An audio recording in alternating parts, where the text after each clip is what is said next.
muito adiante. Queria dizer que tem uma família que alguns meses veio visitar a igreja, se apaixonou pela igreja, e nós também, a igreja, se apaixonamos por eles. Então é com muita alegria, mas com muita alegria mesmo, que eu queria convidar aqui o pastor Elcivan. Ele é o cordeiro a ser sacrificado nessa noite. Vai trazer uma mensagem de Deus para nós, tá bom? Essa família que eu tenho conhecido, segunda-feira eu conheci mais um pouco de família no Cavode, né? Tenho amado essa família.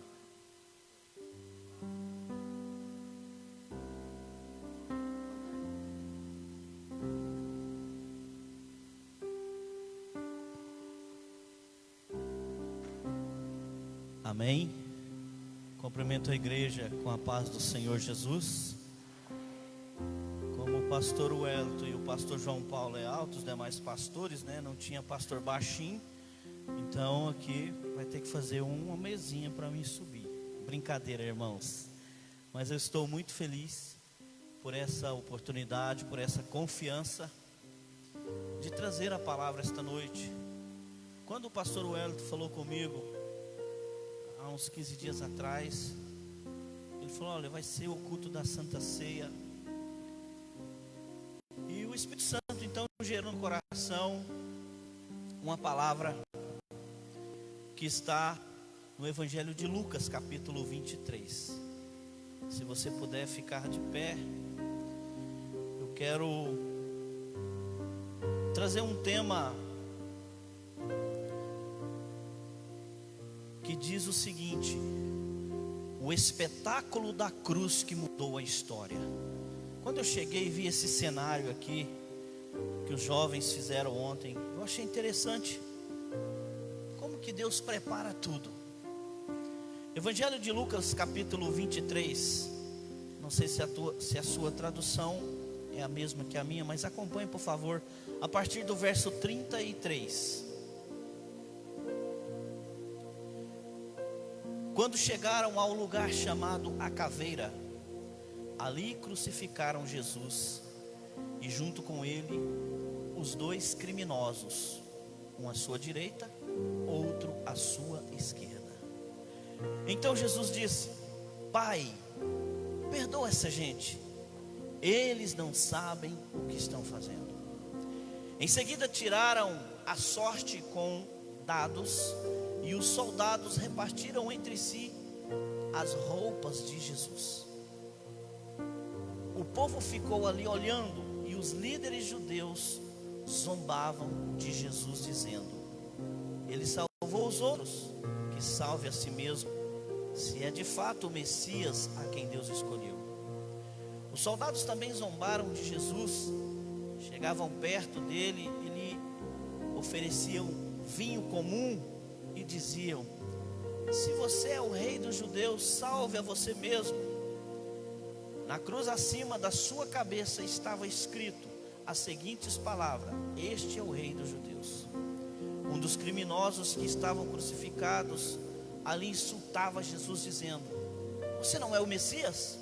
Então salve a você mesmo e a nós também. Porém o outro repreendeu, dizendo: você não teme nem a Deus?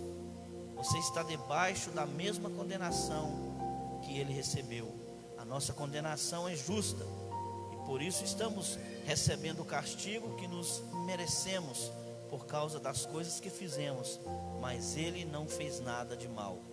Então disse Jesus: lembra de mim quando o Senhor vier como rei.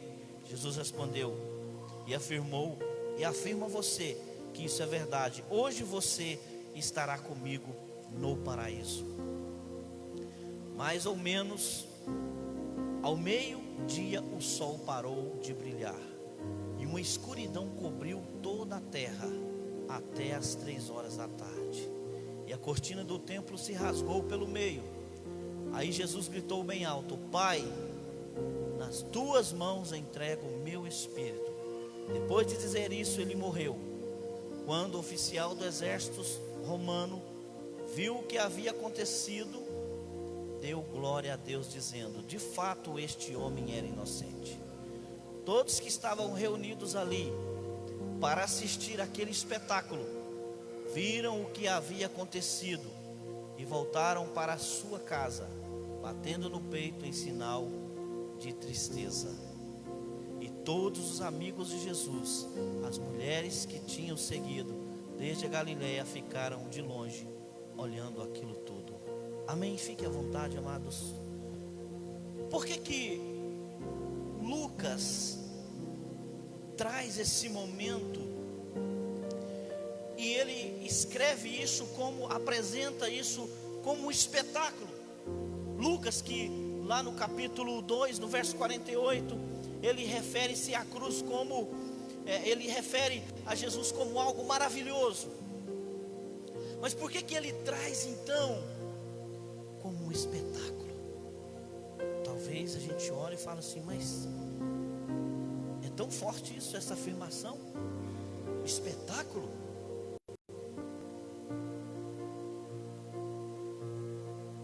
Mas nós podemos aprender algo muito profundo com isso. Com certeza não foi porque a crucificação era a morte mais dura imposta naqueles dias que Lucas escreve isso. Mas nós aprendemos aqui valores espetaculares. Que tipo de valor? O espetáculo do perdão. Quando ele chega no lugar chamado Caveira, ali o crucificaram, a Jesus e aos malfeitores. E Jesus fala: Pai, perdoa eles, porque eles não sabem o que faz. E ainda pegaram as vestes de Jesus e repartiram. Quando você entra nesse cenário, antes um pouco da crucificação, quando eles estavam chicoteando Jesus, existe um chicote romano que na ponta dele é como uma garra. E quando eles batiam em Jesus, aquilo entrava dentro da pele dele. Quando eles puxavam, a carne dele era dilacerada, iam abrindo sucos nas suas costas ali. E quando fala de espetáculo do perdão, Jesus foi julgado, condenado injustamente. Injustamente, cuspiram nele, esmurraram ele. E a Bíblia diz que ele foi como um cordeiro mudo para o matador. E quando se fala de perdão, ao invés de acusar aquelas pessoas, o que Jesus fez? Ele intercedeu por eles. No livro do profeta Isaías, no capítulo 53, verso 12: Por isso lhe darei a parte de muitos, e com os poderosos repartirá ele o despojo, porquanto derramou a sua alma na morte, e foi contado com os transgressores. Mas ele levou sobre si o pecado de muitos, e intercedeu pelos seus transgressores. Você sabe o que é interceder? É colocar-se em lugar. E Jesus fez isso. Aquelas pessoas que o acusaram. Mas nesse espetáculo existia uma fonte. Quem era essa fonte? Era o Pai. No verso 34, ele era o ofendido direto. Ele foi lido aqui no início do culto, João 3,16: Porque Deus amou o mundo de tal maneira que deu seu único Filho, para que todo aquele que nele crê não morra, mas tenha vida eterna. Mas Jesus,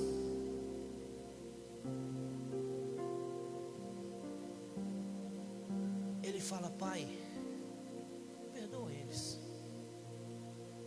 Alguns teólogos dizem que quando Jesus fala: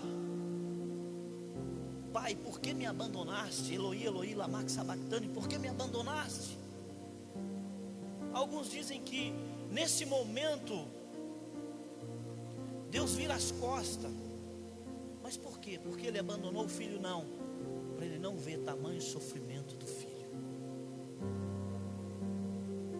para ele não ver, porque ali Jesus estava se entregando por nós. E sabe, Jesus não quer que... Eu me lembro que num culto de Santa Ceia eu coloquei algumas imagens fortes do momento da crucificação, e algumas pessoas nem conseguiam olhar aquilo no telão da igreja. Outros choravam. Coitado de Jesus. Ele não quer que nós tenhamos dó dele, mas ele quer que nós honramos o que ele fez por nós, o maior espetáculo de amor pelas nossas vidas. Jesus quer promover na sua vida o espetáculo do perdão, por meio do qual você não só recebe esse milagre do perdão, mas também você proporcionará o milagre do perdão. Por quê? Às vezes eu pergunto para você: é fácil perdoar? Alguém que te machucou, alguém que te ofendeu, alguém que de repente te traiu, e aí você diz: olha, eu perdoo, mas eu não quero nem ver essa pessoa. Isso não é perdão.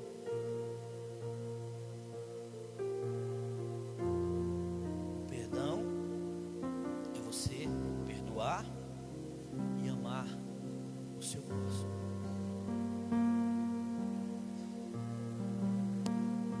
Outro espetáculo que nós aprendemos aqui, o da salvação. Tinha dois bandidos ali. Um blasfemou, ironizou Jesus. Ah, mas você não é o rei? Por que você não salva você e não nos salva? E o outro, o reconhecedor, ele reconhece o senhorio de Jesus. Ele reconhece porque ele estava ali, porque ele merecia estar ali. Ele recebe a salvação.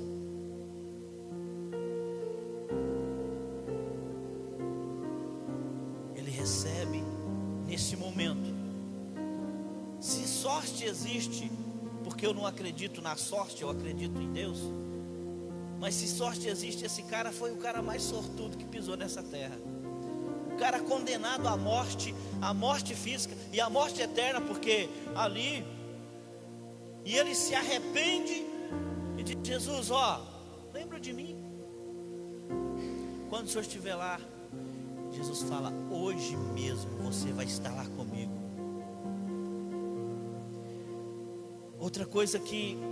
Outro espetáculo que nós aprendemos aqui, o da comunhão. Da comunhão. Primeiro vem o sinal da natureza, no verso 44. Houve trevas.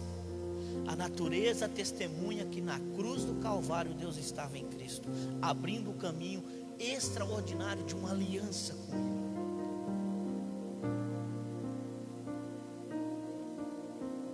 O sinal no templo, no verso 45, Lucas escreve isso. O véu do templo é rasgado e evidenciou que Deus agora se deixa ver, conhecer por todos. Por quê? Porque tinha-se um véu, uma cortina, que era o átrio santo, o santo do santo. Ali só entrava o sacerdote, ninguém mais. Se alguém ousasse entrar, morria. Até o sacerdote, se ele estivesse em pecado. Quando você estuda sobre a roupa do sacerdote, diz que tinha umas campainhas, né, um sino. E diz que o sacerdote, quando ele entrava com a corda amarrada ali na cintura. E os assistentes do templo, se parassem por um certo momento, o barulho ali do sacerdote adorando, o sacerdote morreu, então tinha que puxar. Mas foi rasgado. O que isso quer dizer? Hebreus descreve isso. Hebreus capítulo 10, verso 19 a seguir. Se você quiser abrir a sua Bíblia, diz assim: tendo, pois, irmãos, ousadia para entrar no santuário pelo sangue de Jesus, pelo novo e vivo caminho que Ele nos consagrou pelo véu, isto é, pela sua carne. E tendo um grande sacerdote sobre a casa de Deus, cheguemo-nos com verdadeiro coração, com inteira certeza de fé, tendo os corações purificados da má consciência, o corpo lavado com água limpa. Retenhamos firme a confissão da nossa esperança, porque fiel é o que prometeu. E consideremos-nos uns aos outros, para nos estimularmos ao amor e às boas obras, não deixando a nossa congregação, como é costume de alguns. O que o escritor aos Hebreus traz aqui? Que agora nós temos acesso livre ao Pai. Jesus nos liga ao Pai. Quando o véu é tirado, é rasgado, agora temos acesso livre para adorar, para pedir perdão pelos nossos pecados, para chegarmos diante de Deus e adorar, e nos colocarmos na presença dEle. Houve um sinal verbal quando Jesus disse: está consumado, verso 46. Jesus mesmo encarregou de se declarar na cruz que tudo aquilo que era necessário fazer para nos ligar em comunhão com Deus fora feito por Ele. Tudo que era necessário para nos ligar, Ele faz. Quando Ele diz: está consumado, nós agora temos acesso. Houve o sinal do oficial. O oficial é o representante do Império Romano. Ele rende-se e diz: esse homem era inocente.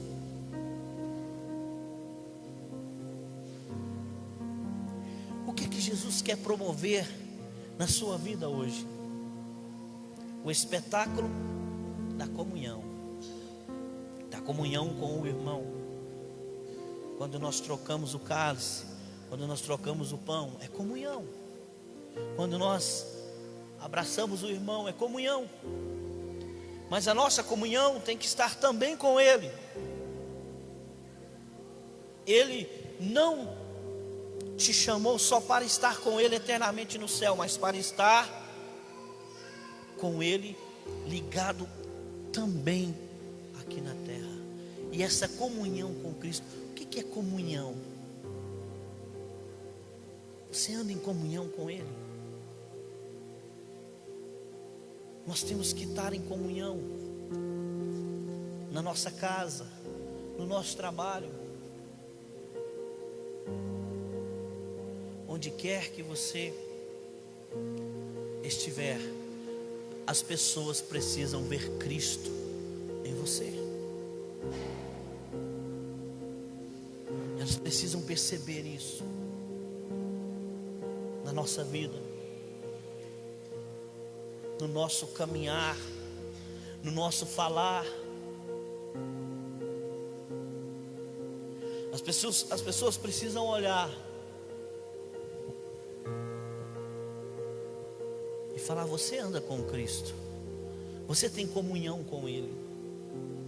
Quando você tem comunhão com alguém, essa comunhão gera intimidade.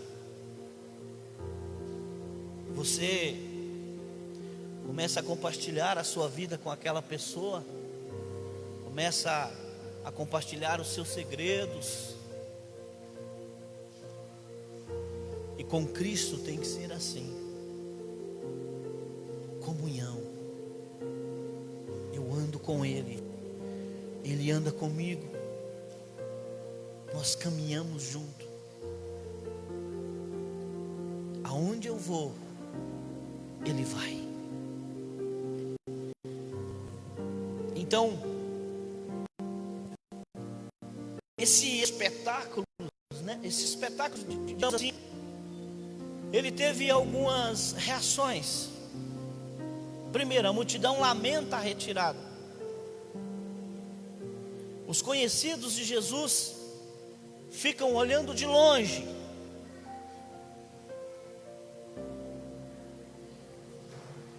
O que esse momento, qual a reação traz para você nos dias de hoje?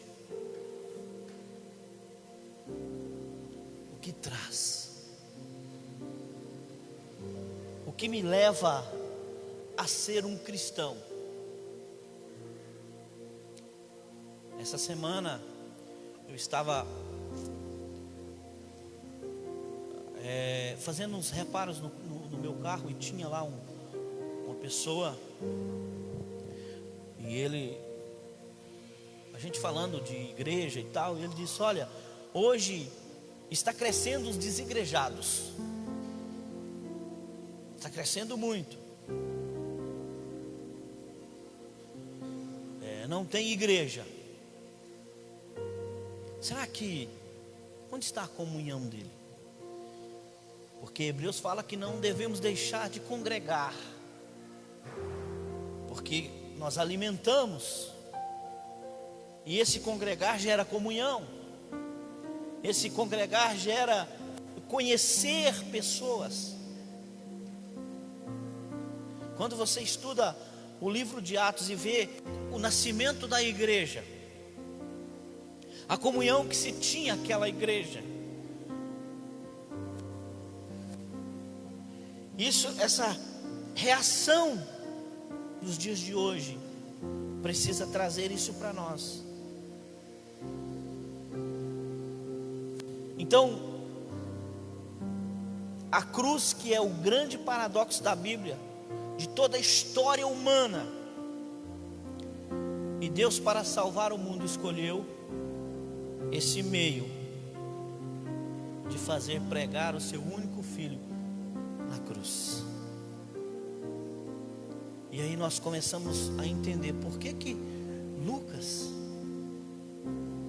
que não andou com Jesus, se você ler lá no capítulo 1, versículo 1, você vai ver que Lucas, ele escreve, ele ouviu, pegou alguns discípulos para que contasse a história, o que aconteceu, e ele, digamos que nessa ousadia, escreve espetáculo.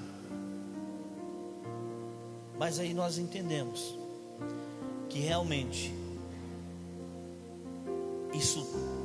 esse momento precisa transformar a nossa vida, e nós temos que ser a igreja.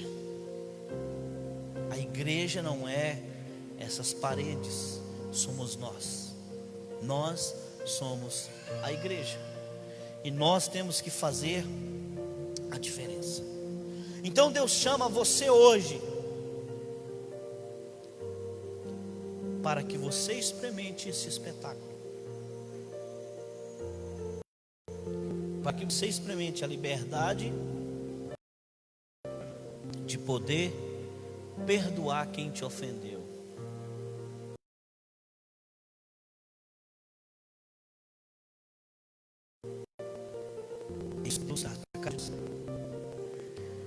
Seguir o exemplo de Cristo. Você tem seguido o exemplo dele? Você tem buscado seguir o que ele demonstrou na cruz?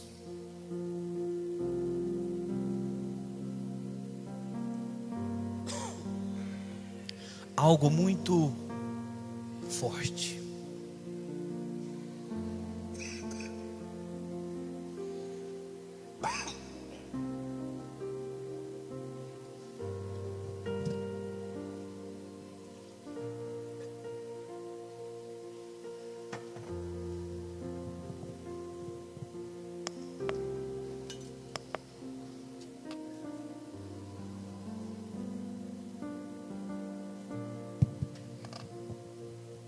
perdão.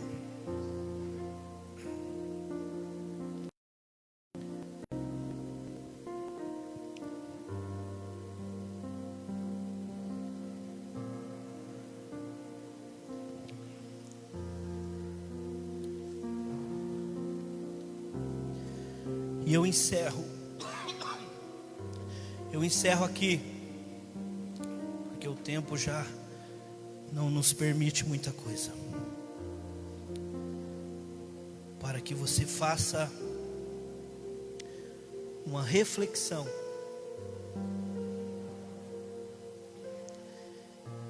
Nós temos vivido aquilo que o Senhor nos ensinou na cruz?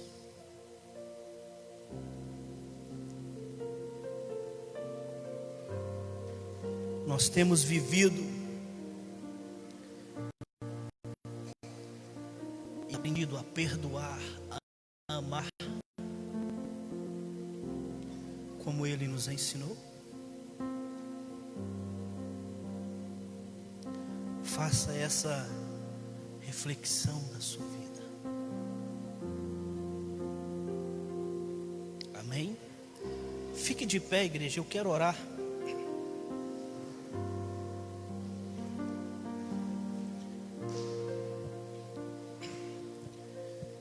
De repente, tem alguém aqui dentro que você gostaria de começar agora a pedir perdão para essa pessoa. E você quer sair do seu lugar e ir até essa pessoa no momento da oração. E pedir perdão. É o momento para que você comece a segunda-feira aliviado.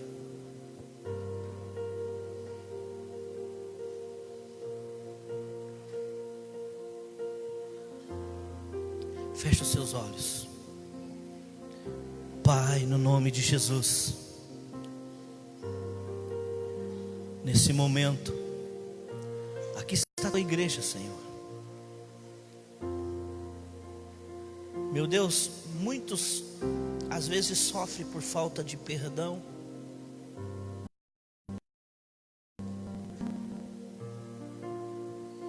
E fica carregando um fardo.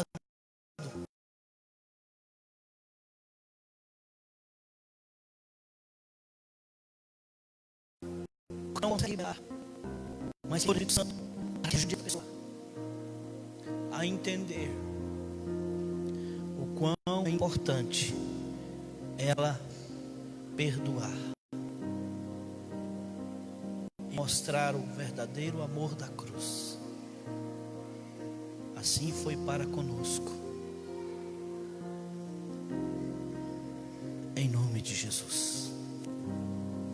Amém. O pastor Wellington disse que eu posso encerrar. Levante as suas mãos.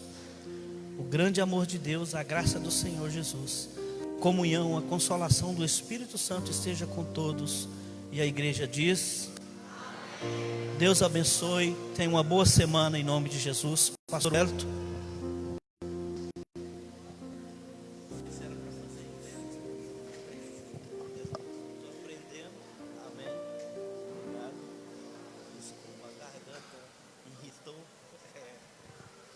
Irmãos, tem cantina, tá? Acho que macarrão com 2 molhos.